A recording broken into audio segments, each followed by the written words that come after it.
តោះបងប្អូនដល់ម៉ោងទៅហើយគឺម៉ោង6កន្លះហើយយើងត្រូវតែចេញដំណើរ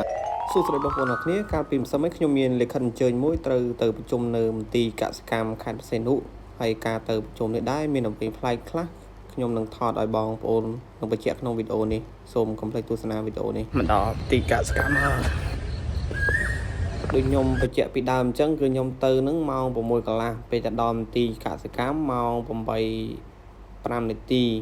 អញ្ចឹងខ្ញុំញ៉ាំបាយ5នាទីម៉ោង8:10នាទីខ្ញុំដើរចូលសាលប្រជុំ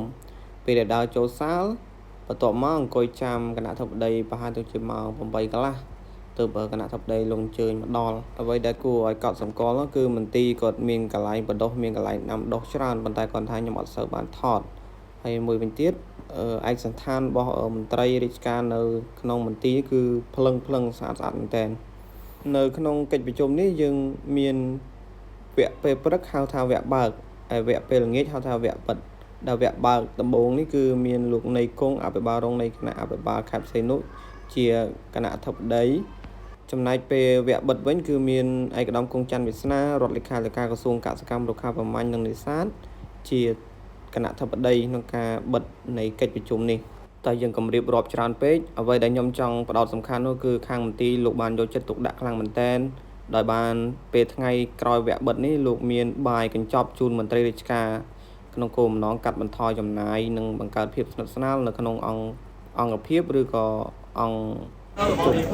បាទមានខ្លួនធៀងនោះទេកាហ្វេណាកាហ្វេហ្នឹងបាយខបាយនេះយកលោកយកបាយលឿនណា